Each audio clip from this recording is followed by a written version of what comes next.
alam. Untuk itu materi tentang takwa sudah kita sampaikan, materi tentang hidayah di khutbah Jumat kemarin juga sudah kami sampaikan. Malam hari ini kita akan menyampaikan tentang akhlak, yaitu bagaimana menjadi orang yang alim, yang cerdas. Dalam sifat Rasulullah kita sering menyampaikan dan sering mendengar bahwa Nabi itu mempunyai sifat yang siddiq, yaitu jujur, amanah, orang yang dipercaya, tabligh, senantiasa menyampaikan, dan tentunya juga Nabi Muhammad juga punya sifat fatonah, orangnya cerdik, tidak bisa membaca tapi cerdas. Nah, bagaimana kecerdasan para nabi, kecerdasan para sahabat Nabi, kecerdasan para ulama yang kemudian akan ditiru oleh para umatnya, yaitu kaum muslimin. Maka malam hari ini kita mencoba untuk membahas tentang kecerdasan, walaupun mestinya kita akan bahas tentang bagaimana kecerdasan Nabi Musa, karena yang pertama Musa terlebih dahulu, tapi nanti insya Allah akan kita akhirkan pembahasan tentang kecerdasan Nabi Musa alaihissalam. Bapak Ibu yang berbahagia, akan kita bahas tentang al-fatonah wadzaka, kecerdasan dan IQ yang tinggi. Rasul pernah menyinggung bahwa seorang muslim itu bagaikan pohon kurma. Mengapa? Semuanya bermanfaat, mulai dari tangkainya, daunnya, buahnya, kemudian mulai dari pohonnya itu sendiri tidak ada satupun yang terbuang. Di Indonesia kita sering mengenalkan kalau anak sekolah dengan pramukanya, maka sebagai simbol adalah cikal. Jadi pohon kelapa yang masih kecil, yang pohon itu nempel pada kelapa. Artinya cikal itu bakal jadi orang baik yang seluruhnya berguna. Maka untuk memudahkan ilustrasinya, pohon kelapa itu luar biasa. Kalau kita hidup di kampung, mungkin kita pernah melihat namanya kentongan yang gede. Itu terbuat dari pohon kelapa paling bawah. Dung. Kemudian kalau kita juga hidup di kampung, terbiasa ngarit dan macul, pasti kita kenal namanya garan pacul. Itu terbuat juga dari ruyung. Bahkan teman-teman yang sering bela diri menggunakan sarana sebagai ruyung dan terbuat dari pohon kelapa. Dalamnya pohon kelapa yang masih muda, nengken kula jenenge pondok, ya enak dipangan. Kemudian naik lagi menjadi ini tangkai, blungkang, kayak kula jenenge. Cah cilik dolanane mobil-mobilan, dolanane kebun-kebunan, nganggonge nggih niku. Citingnya bisa untuk sapu lidi, juga bisa untuk apa ini? Nggih, untuk tusuk sate. Daunnya sing isih muda ya kena nganggo kerupak. Kemudian yang wis tua juga bisa dikanggo. Baraknya itu untuk napa nggih taruh niku kanggo meneh. Malah ketika kita negor masih muda lagi, mulai dari manggarnya, ujungnya kabeh dipangan, enak.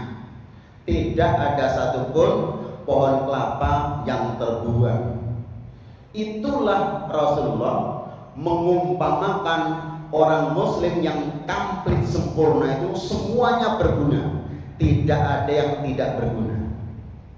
Akidahnya sahihah, tidak pernah menyeleweng kepada kesyirikan.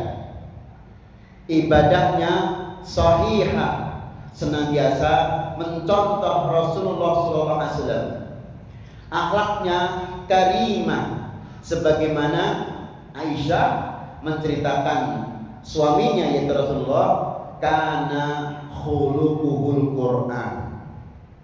Hartanya bermanfaat, sebagian untuk hidup pribadi, sebagian untuk urusan keluarga. Karena kalau seorang suami, Rasul pun mengatakan berilah makan ta'imta idza ta'amta tut'imuha idza ta'imta. Berilah istrimu makan, anakmu makan apabila kamu makan. Wa taksuha idza iktasaita. Berilah istrimu pakaian, anakmu pakaian apabila kamu berpakaian. Termasuk tempatkanlah di sebuah tempat, rumah atau yang lainnya apabila kamu punya rumah. Artinya seorang suami, pemimpin rumah tangga, selain untuk dirinya juga bertanggung jawab untuk keluarganya. Tapi dengan catatan, apabila kamu makan, berilah makan. Apabila kamu bisa minum, berilah minum. Apabila kamu bisa bertempat tinggal, berilah tempat tinggal. Artinya ini sudah yang kesekian kalinya saya sampaikan, khususnya bapak-bapak yang asring tindakan yang nong dalam mangan sate, ya bojone gak ono sate. Yang nong dalam mangan ayam bakar, bojomu oleh-oleh ana ayam bakar. Aku mau mangan ayam bakar tentrem. Ngarep SMA At-Taqwa. Lah ayame tak pangan, iki lho sambeli tak gomole. Itu namanya berilah makan apa yang kamu makan, bukan begitu. Itu berilah makan sisa-sisa yang kamu makan, itu pun yang kamu tidak mau. Nah, maka orang Muslim kata Nabi yang sempurna itu bagaikan pohon kelapa, kalau bisa misalnya bagai nakal, semuanya bermanfaat. Akhlaknya baik, ibadahnya baik, menawi wawan kineman jujur, tidak pernah bohong, bermanfaat. Ringan tangan, maka ini sekaligus promosi ini. Alhamdulillah Masjid Muhtadin dengan bagian sosialnya sudah banyak mendapatkan suara-suara bagus dari luar Masjid Muhtadin, mulai dari Pak Budi senantiasa mengantarkan orang sakit sampai urusan meninggal, bahkan sampai ke Blora. Tim pengurusan jenazah sekaligus tidak hanya timnya, sak kain kafannya, sak ambulannya.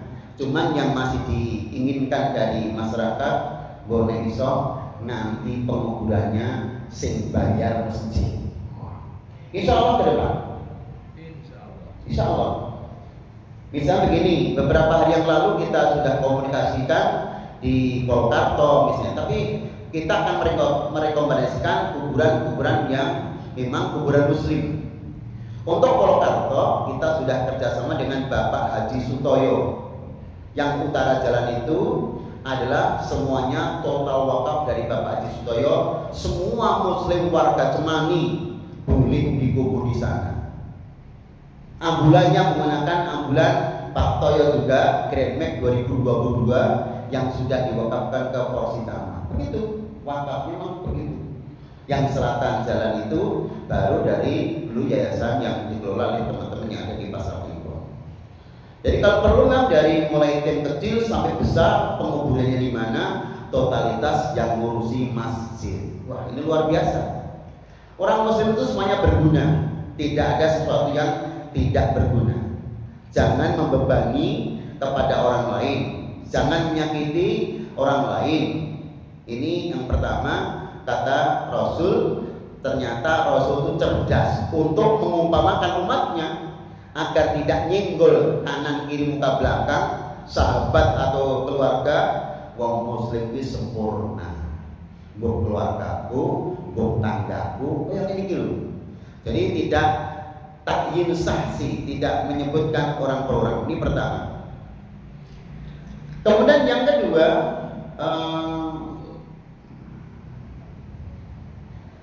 kesempurnaan itu memang pernah untuk takyin sahsi kepada Abu Bakar As-Siddiq radhiyallahu anhu. Karena begitu melihat kebaikan Abu Bakar kepada Rasul dan umatnya, inna min abdalin nas wa asmahum aliyya fi suhbati wa malihi Aba Bakrin walau kuntu mutahidan sahiban lahu aqsal mahabbah arji ilaihi fil muhimmat. Seandainya Abu Bakar adalah orang yang paling mencurahkan seluruh tenaganya untukku dan untuk Islam, dan dalam persahabatannya termasuk finansialnya, Abu Bakar tidak pernah pelit untuk mengeluarkan keuangannya.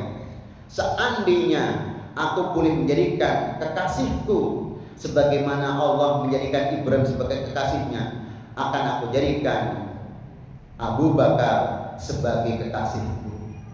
Dan ternyata keinginan Rasulullah itu terwujud, sehingga anak beliau namanya Aisyah radhiyallahu anha dijodohkan kepada Rasulullah. Pertama. Yang kedua, Abu Bakar pernah menyebutkan di rumah Aisyah, ya rumah menantunya itu Rasulullah, ya Aisyah, di Madinah itu ada 3 bintang yang terbaik. Aku kok bermimpi 3 bintang itu jatuh di kamarmu.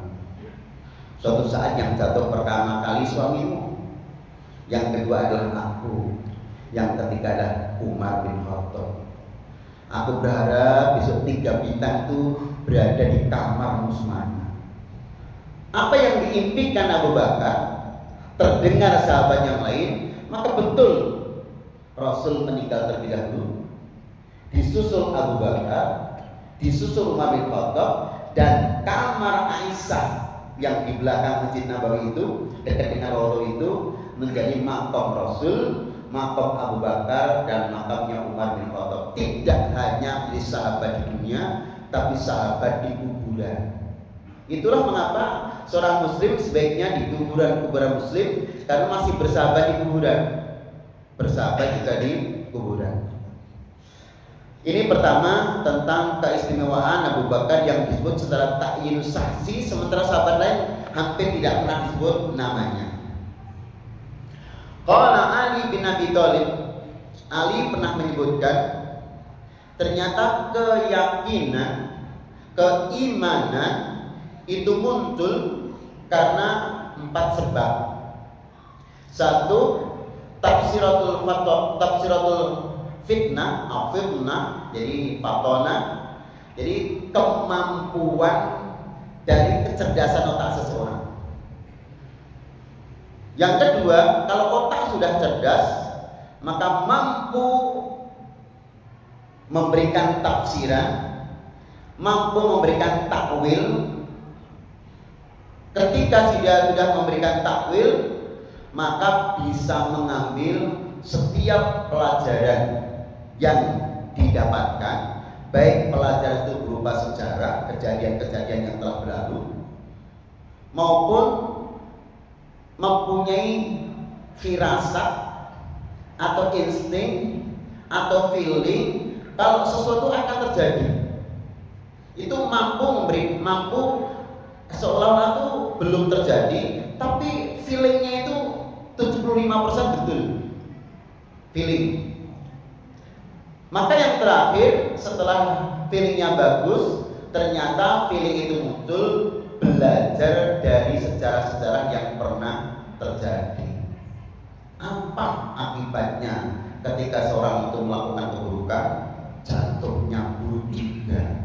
Maka cerita tentang baldatun thayyibatun wa rabbun ghafur pasti cerita tentang ketika kaum Tsamud mentaati Allah luar biasa, itu gemah ripah Allah jinawi, murah tanpa tinunggu, dengan berbagai macam ilustrasinya. Sampai saya masih ingat Bapak Ihsan Miarso pernah terangkan, ketika itu orang mau mengambil buah saja tidak harus mengambil, cukup bawa keranjang, berjalan di bawah pohon, maka buah yang sudah matang itu pada jatuhnya ke keranjang itu. ada juga yang jatuh di keranjang. Saking matangnya di pohon, dan ternyata matang di pohon itu tidak cepat bau, tidak cepat busuk. Dan saat itu kan belum ada kulkas sehingga orang tidak rakus. Raiso dipangan saiki, simpen sih pangan besok. Itu sebenarnya orang suka nyimpen tuh orang rakus. Cukup hari ini atau hari ini besok boleh itu malah nyaman sebetulnya. Mas, selagi sekarang kan orang sukanya nyimpen. Maka dalam dunia keuangan pun uang disimpan itu tidak bagus. Bagusnya uang itu dijalankan begitu. Ketika seseorang itu mempunyai kecerdasan yang luar biasa, akan memunculkan pandai menafsirkan sesuatu. Ketika sudah pandai menafsirkan sesuatu, maka akan punya feeling, emosional, insting yang bagus. Dan ternyata itu semuanya sumbernya adalah kisah-kisah yang nyata yang sudah telah terjadi di kemudian hari, di hari yang lalu. Bapak Ibu, tapi ternyata bahwa kecerdasan seseorang itu ada dua sumber. Memang kita kadang-kadang tidak boleh iri. Satu sumber adalah ghoriza. Memang keturunan wong pinter, maka anak-anaknya juga dipinter. Kemudian saya mencoba untuk takyun saksi ini. Saya mencoba untuk menerangkan pribadi atau nama orang itu. Ustadz Mu'inuddin Basri cerdas. Ternyata punya adik namanya Setiawan Budi Utomo LC MM MPH Al-Hafidh juga cerdas. Ternyata punya anak kembar, punya adik kembar yang namanya Saifuddin dan kita tahu Saifuddin dan satu ya Allah saya mohon maaf itu cerdas juga. Dan ternyata bapak ibunya orang cerdas, melahirkan orang yang cerdas. Jadi kecerdasan itu muncul karena faktor keturunan kedua orang tua. Ini sama dengan kekayaan. Kekayaan seseorang itu kadang-kadang bisa kaya, ya memang karena bapak ibunya balung gajah. Ini modal awal. Tapi ingat bahwa baik itu kekayaan maupun otak cerdas, yang sifatnya keturunan itu la yazid wa la yanqus, tetap tidak berubah, tidak berkurang dan tidak lebih. Maka yang bisa lebih dan berkurang adalah kecerdasan karena faktor belajar, kecerdasan karena faktor lingkungan teman-temannya, kecerdasan karena faktor sering tajarub, sering latihan-latihan. Jadi otak ini sering diasah dengan memikirkan banyak hal sehingga menjadi cerdas, peka terhadap rangsang. Ini mencerdaskan otak. Sama, seseorang kaya bermula dari karena keturunan, tapi seandainya keturunan juga karena tidak tambah tidak berkurang, dia hanya segitu terus. Apalagi kita mengikuti kaidah Islam, ketika sudah ditinggal mati, yang dapat sepertiga ya sepertiga, dapat seperenam ya seperenam, dapat seperdelapan tidak bisa tidak lebih, artinya tetap. Tapi mengapa ada orang kaya miskin? Selain dia bawaan dari warisan kedua orang tuanya, karena faktor usaha yang bersungguh-sungguh. Inilah ketika seseorang itu usaha bersungguh-sungguh, tidak ada sedikit pun orang yang hasad atau dengki. Oh dia kaya, yo member, sekolah yang dhuwur, punya skill banyak, punya link banyak, punya teman banyak, multi talenta. Betul, kita tidak bisa iri. Dia kaya seperti itu ya kan, karena punya talenta banyak, pendidikannya juga tinggi, sehingga tidak ada seorang pun yang dengki. Maka Bapak Ibu yang berbahagia, dari keimanan juga muncul dua. Iman itu muncul karena masyiatullah, memang sudah jadi kehendak Allah. Sebagaimana Musa alaihissalam itu dipilih oleh Allah, bukan karena keturunan, bukan karena rajin ngaji. Memang Allah jadikan Musa sebagai seorang nabi, memang kehendak Allah. Tapi setelah menjadi nabi, beliau masih minta agar jadi orang bertakwa, jadi orang cerdas, jadi orang kaya, jadi orang bijaksana dan sebagainya. Maka yang akan lebih kita perdalamlah bagaimana usaha manusiawi agar kita itu menjadi orang yang cerdas, menjadi orang yang bertakwa, menjadi orang yang banyak mendapatkan petunjuk Allah. Ini usaha itu justru yang akan orang acung jempol kepada kita karena usahanya, bukan karena keturunannya. Kalau orang kaya karena keturunan, orang pintar karena keturunan, orang jadi ningrat karena bapaknya raja, anaknya juga raja, itu orang biasa mah, itu mah biasa karena bapak ibunya seperti itu. Tetapi itu bagian daripada faktor. Maka Rasul pun yang kesekian kali juga kami menyampaikan, dinikahinya seorang wanita itu karena beberapa perkara. Satu di antaranya min nasabiha, nasabnya bapak ibunya siapa. Ini penting.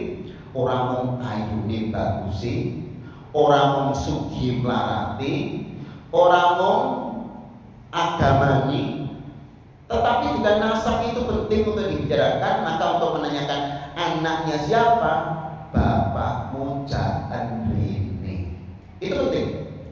Lu nang nek kowe nyonto-nyonto tenan seneng karo anakku, bapakmu jangan rene, ojo nembung diwi aku tak kenalan karo bapakmu.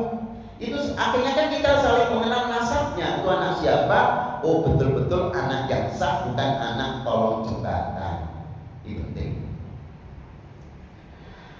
Kemudian orang yang cerdas selain dari ghoriza karena faktor keturunan, yang kedua faktor usaha. Kemudian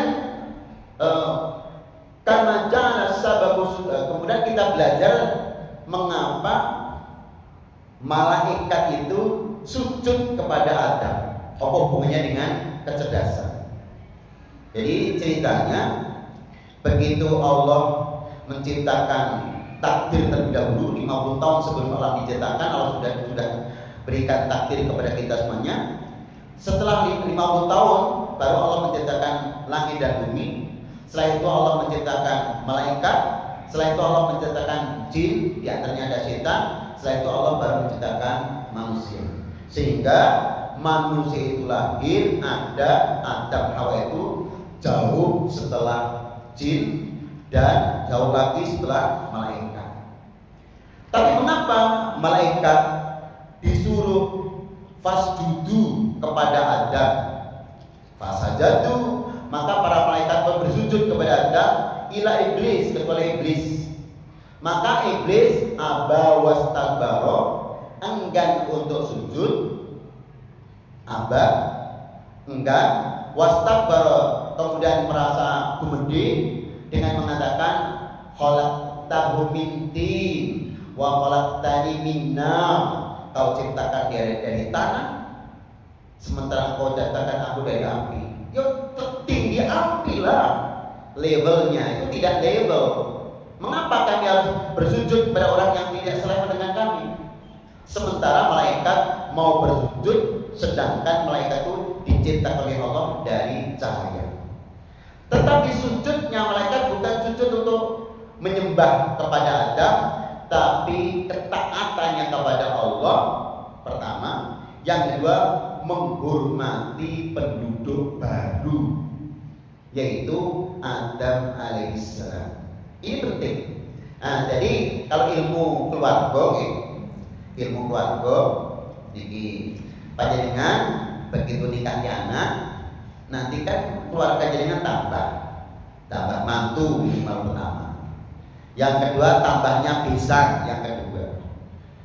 Itu kalau orang terlalu mengagungkan aku ini siapa, kamu cah ini sudah lagi jadi mantuku tadi anakku, apalagi wong tuaku juga belum jelas kedudukan di tengah-tengah masyarakat, mungkin itu tidak mau bersatu. Tetapi kita berukhuwah karena keluarga, karena pisang sudah jadi keluarga kita, menantu sudah anak kita, tidak dibeda-bedakan antara anak menantu atau pribadi, justru kita terhormat. Maka malaikat terhormat itu bukan karena diciptakannya dari cahaya, tapi menghormati keberadaan Adam. Maka ternyata orang di masyarakat itu bisa terhormat karena tiap hari mampu menghormati orang lain. Ketika seseorang itu suka menghormati orang lain, maka dia pun akan dihormati. Ketika seseorang mencaci maki orang lain, maka dia pun akan dicaci maki.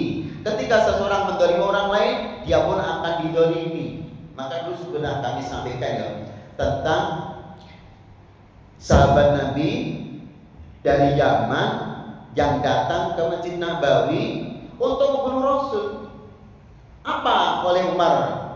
Orang itu dipegang, diletakkan di depan Masjid Nabawi untuk melihat bagaimana muasyarah pergaulan sesama muslim ketika bertemu di masjid.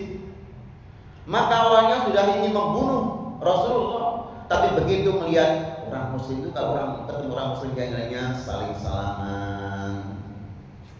Kemudian di Masjid Nabawi penuh dengan makanan minuman oleh ahlul suffah yang senantiasa belajar tiap hari, yang menyediakan Abu Thalha. Kok indah banget dia. Awalnya memusuhi karena melihat orang muslim begitu baik akhlaknya, justru langsung masuk Islam. Tidak ada sebuah negeri yang lebih aku benci sebelumnya melebihi negeri Madinah, dan hari ini aku sudah datang ke Madinah, tidak ingin lagi pulang ke Yaman. Tidak ada seorang manusia yang lebih aku benci melebihi Muhammad, tapi hari ini aku tidak mau pisah dengan Muhammad. Apapun yang diberikan Muhammad akan aku berikan. Tidak ada sebuah teman yang lebih baik melebihi teman kaum muslimin. Saya tidak mau berpisah dengan saudaraku kaum muslimin. Walaupun terakhir beliau juga kayak semacam teskis kepada Rasulullah, perkenankanlah kami untuk meminjam kudamu. Aku ingin berangkat umroh ke Mekah karena tempatnya di Madinah. Apa kata sahabat Nabi? Lagi kenal wis nilai barang. Aku nek bladang piye? Memang kebanyakan orang begitu, lagi kenal wis gelem nilai barang, nek bladang piye.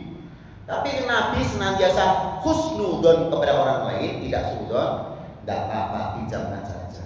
Ternyata begitu pinjam kudanya Nabi, sampai di Mekah, cerita di samping Ka'bah, aku umatnya Muhammad.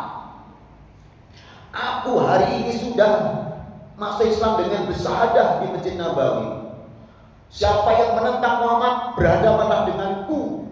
Sehingga seolah orang itu menjadi orang nomor 2 setelah Umar bin Khattab. Wah, ini Muhammad saya umat. Itu mengapa ternyata masuk Islam hanya tertarik karena melihat akhlaknya Rasul dan akhlaknya sahabat Nabi di Masjid Nabawi, belum lagi di masyarakat mau baru 3 hari. Maka monggo tentang akhlak ini kita jadikan sebagai bagian daripada pola hidup kita. Kadang-kadang orang tertarik itu bukan karena akidahnya, akidah urusan pribadi dengan Allah. Urusan ibadahnya, sholat yang 5 waktu itu juga urusan dirinya dengan Allah. Tapi yang bisa kita rasakan orang baik atau buruk karena perilaku kesehariannya, akhlaknya karimah, jujur, ringan tangan, gelem membantu, memikirkan orang lain, husnudon, tidak pernah suudon. Itu yang justru orang lain akan tertarik, bukan karena ibadah kita. 1 tahun ini bisa umroh 9 kali. Aku 9 kali umroh. Dokter wis 6. Orang gugun. Ketika itu tidak memberikan manfaat kepada orang lain. Tetapi ketika akhlak itu ditunjukkan dalam bentuk nyata, tidak dalam bentuk perkataan, justru akan disanjung oleh orang Yaman sehingga bisa masuk Islam. Kemudian ini tentang cerita Adam dengan malaikat yang bersujud kepada Adam. Tapi intinya bukan sujud untuk ibadah kepada Adam, ibadahnya kepada Allah, menghormati keberadaan Adam. Maka kalimat menghormati keberadaan Adam ini perlu kita garis bawahi. Dan ketika kita suka menghormati orang lain, sama dengan kita mensifati sifatnya malaikat.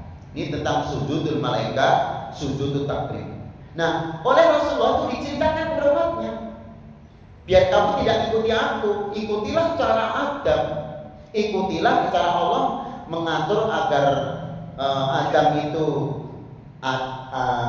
itu menyalami malaikat kemudian sujud kepada Adam, menghormati keberadaan Adam. Itu sengaja oleh Rasulullah Muhammad diceritakan kepada umatnya agar orang mengikuti cerita-cerita terlebih dahulu, cerita-cerita zaman dulu untuk bisa diambil ibrahnya. Bapak Ibu yang berbahagia, kemudian yang selanjutnya, kecerdasan itu muncul, saya ulang lagi, mauhubatun minallah, pemberian Allah, yahubbuhallahu mayyasha min ibadihi, Allah hibahkan, Allah berikan kepada hamba yang Allah kehendaki. Maka ketika orang sudah Allah berikan kecerdasan, maka basirahnya, pandangannya, otaknya mudah untuk memahami sesuatu yang kadang-kadang orang lain tidak langsung paham. Kok dia cepat pahamnya loh? Aku nggak bisa memahami loh. Itu berarti masyiatullah. Fatarahu qawiyal mulahadhah sariul fahmi. Kamu saksikan kadang-kadang orang lain itu ingkang kula critake kula, karena saya juga tahajud ya.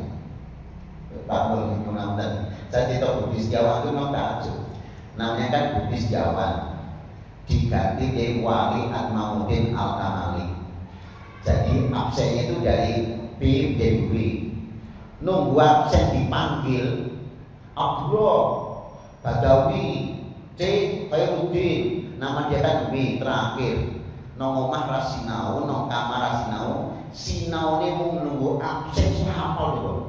Napa orang gregetan, ini telung dino telung bengi ngurep listrik, buku ini nganti rusak, orang apal-apal. Lah dia itu nunggu huruf B disebut, dolah Khairuddin, apal dewi loh. Ternyata kan nggak boleh diireni karena itu faktor keluarga.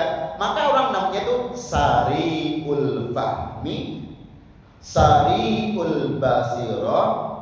Itu ada orang-orang tertentu yang tidak boleh ireni, tetapi kita juga perlu besar hati, karena orang cerdas dan tidak itu yang dinilai bukan kecerdasannya, tapi dinilai adalah usahamu untuk menjadi orang cerdas itu saja. Karena wa anna sa'yahu sawfa yura, yang dilihat itu bukan kecerdasannya tapi usaha untuk menjadi cerdas itu bagaimana?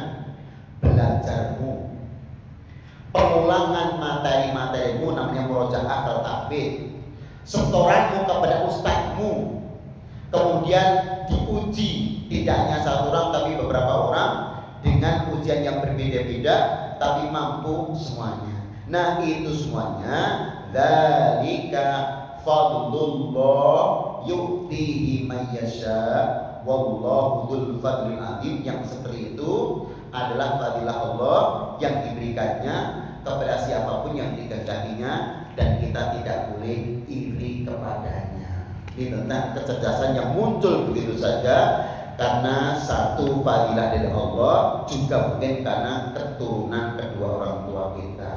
Napa bapak-bapak ibu-ibu iso milih ngerti ngono, aku mbok milih biyen milih bapakku sing profesor, mbokku sing doktor. Wong jenengan dari lahir terakhir ora iso milih bapak ibu, iso milih calon anak. Moga-moga karena aku mau lulusan SMA, sok anakku iso S1. Moga-moga sing anakku mau S1, sok putuku magister S2. Gendeng putuku mau magister S2, muga-muga buyutku iso dadi doktoral.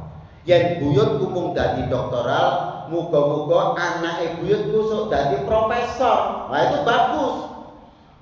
Ketika turun bagus, punya cita-cita tinggi. Tapi kalau jenengan sami tidak bisa nyalahkan orang tua. Kalau jenengan nyalahkan orang tua, Ibrahim pasti menyalahkan bapaknya. Goro-goro azab, bikin patung. Banyak orang yang musyrik, tapi karena Allah ingin menghendaki Ibrahim ini jadi orang baik, maka dengan fadilah Allah Ibrahim jadi nabi. Jadi belum tentu Yang bapak ibunya jelek, anaknya langsung jelek karena kehendak Allah juga. Yang kedua, usaha. Yang kedua, fitnatu muktasibah, yaitu kecerdasan muncul karena mencari dan melatih diri. Maka mencari dan melatih diri itu satu diantaranya kathratu tajarubihi, banyaknya mencoba. Maka dalam pendidikan itu banyak lab-lab, semakin banyak dicoba semakin bagus. Sebagus-bagus teori apapun, ketika tidak pernah dicoba nggak bisa. Teman-teman saya yang di pondok maupun di luar pondok sudah banyak yang belajar tentang public speaking. Dia sudah ke Bandung, ke Jakarta, ke Semarang, ke Surabaya, menghabiskan dana hampir kurang lebih 40 juta untuk menjadi seorang public speaking. Tetapi karena tidak pernah diisi khotbah, otak ceramah untuk menit ketika Ramadan, ya main ilmu public speakingnya aja yang didapatkan itu, tak lebih daripada itu.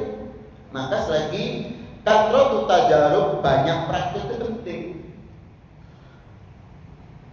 Yang kedua, waqatu mu'asarati ilmi. Yang kedua, setelah kita banyak praktek, yang kedua, bergaulah dengan orang yang ahlul ilmi. Menawi penjenengan pengin basa Arab yang bergaulah dengan orang yang punya kemampuan bahasa Arab bagus. Ketularan. Menawi panjenengan kula pengin sugih, bergaulah dengan orang-orang yang ahlul ilmi di bidang ekonomi, sehingga nanti akan diajari bagaimana cara kaya raya dengan berekonomi. Itu nanti bisa ketularan. Jadi ternyata muasyarah ini akan mempengaruhi pola perilaku kita. Kalau kita ingin pandai, bertemanlah. Jadi teman-teman di lingkungan kita, circle kita, circle orang-orang cerdas, nanti jadi cerdas.